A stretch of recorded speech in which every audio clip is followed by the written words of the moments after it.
It's the 6th of September 2013, and you're listening to The Pod Delusion, a podcast about interesting things. I'm James O'Malley. Coming up this week, we answer the questions. Did Britain sell chemicals to Syria, and what would be wrong with that if they did? Why does a physicist care about ants? Does the International Olympic Committee think it's all fun and games until someone's human rights are infringed? And what's the point in debating with religious people?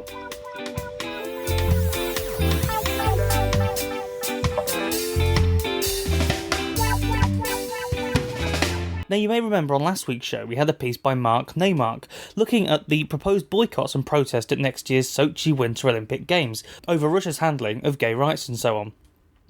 This week he's back to bring the International Olympic Committee into the frame. Do they have one rule for sponsors and another for human rights? Here's Mark with more. If you're listening to this podcast on the day it goes out, Friday, September 6, 2013, you'll probably be hearing in the news some stuff about the Olympics.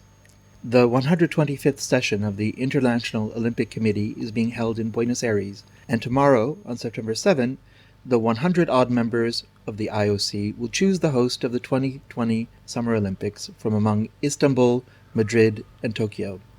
A few days later, a new president will be chosen to replace Dr. Jacques Rogge. These are two major decisions for the IOC, the self-declared owners of world sport. By making the Olympic Games the linchpin of world sport, the IOC has structured a movement under its authority, marshalling national Olympic committees on one side and the various international sports federations on the other. No international treaty set up the IOC. The IOC is not part of the United Nations systems, as are, for example, UNESCO or the World Health Organization.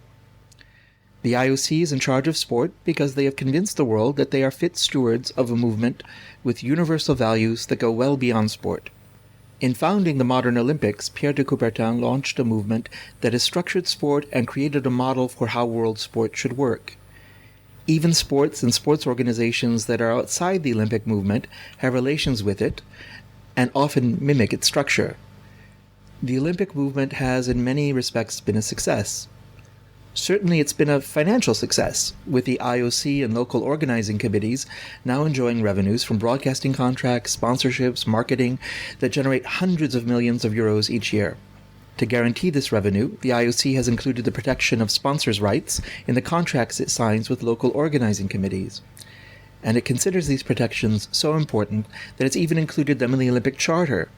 And among the criteria for the choice of a host is the willingness of a host country and city to adapt their legislation to protect these marketing interests. In other areas, the IOC has been less successful.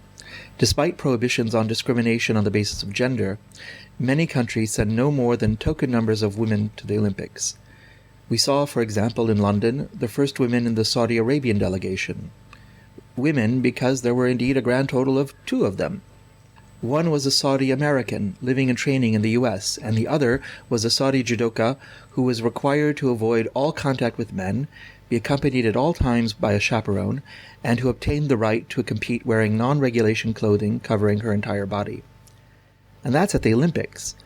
Back home, the situation for women in sport is in many places dire, and the IOC has nothing at all to say about that, despite claiming to represent the national sports federations.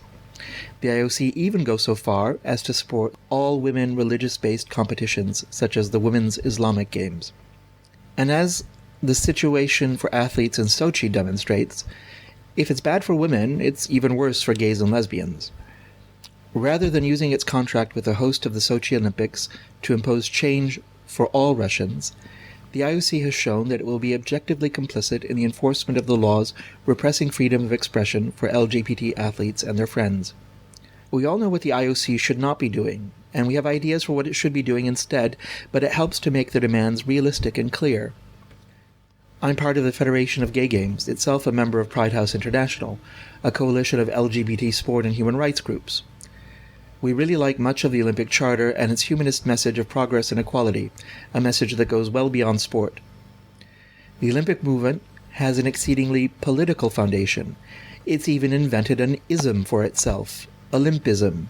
Here are the first 2 principles of Olympism laid out in the Olympic Charter. Olympism is a philosophy of life, exalting and combining in a balanced whole the qualities of body, will, and mind. Blending sport with culture and education, Olympism seeks to create a way of life based on the joy of effort, the educational value of good example, social responsibility, and respect for universal fundamental ethical principles. The goal of Olympism is to place sport at the service of the harmonious development of humankind, with a view of promoting a peaceful society concerned with the preservation of human dignity. Yeah. These principles, and the others in the Charter defending human rights and opposing discrimination, give us faith that at some point the IOC will bring its practices in line with its principles. At Pride House International, we've provided the voting members of the IOC information on human rights in their respective host countries for 2020, Japan, Spain, and Turkey. We've reminded the voters that if a country does not allow all athletes to compete free from discrimination, there is no point in considering any further criteria. And just as the IOC now takes into account the environmental impact of bids, for future bidding cycles it needs to consider the human rights situation of a country and how an Olympic bid can concretely improve that situation. These are complex questions, and only the IOC has the resources to analyze them and the means to implement the outcomes of this analysis. As for the new president of the IOC, we've already asked the candidates running for the position to support 3 simple goals. First, to update the Olympic Charter.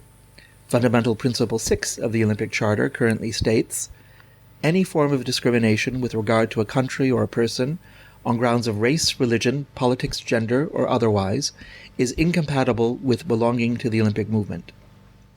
The criteria of sexual orientation and gender identity should be included alongside race, religion, politics, and gender in the Olympic Charter. Second, the choice of hosts. Countries that discriminate against persons on the basis of sexual orientation or gender identity, or any other illegitimate criteria, should not be qualified to bid for or host the Olympic Games. Finally, promotion of dialogue for long-term change in sport. The IOC should require the presence of a community-based Pride House at all Olympic Games to encourage dialogue and exchange on issues of discrimination and visibility for LGBT athletes and the LGBT sports movement. It's not too late for the IOC to show that all athletes will be welcome in Sochi and that all will be able to compete on a level playing hockey rink. As for the rest of us, we can do our bit to show solidarity for all athletes to compete freely by supporting the same-sex hand-holding initiative, by posting a photo to holdhandsinsochi.tumblr.com. This is Mark Neymark of the Federation of Gay Games, commenting for the Pod Delusion.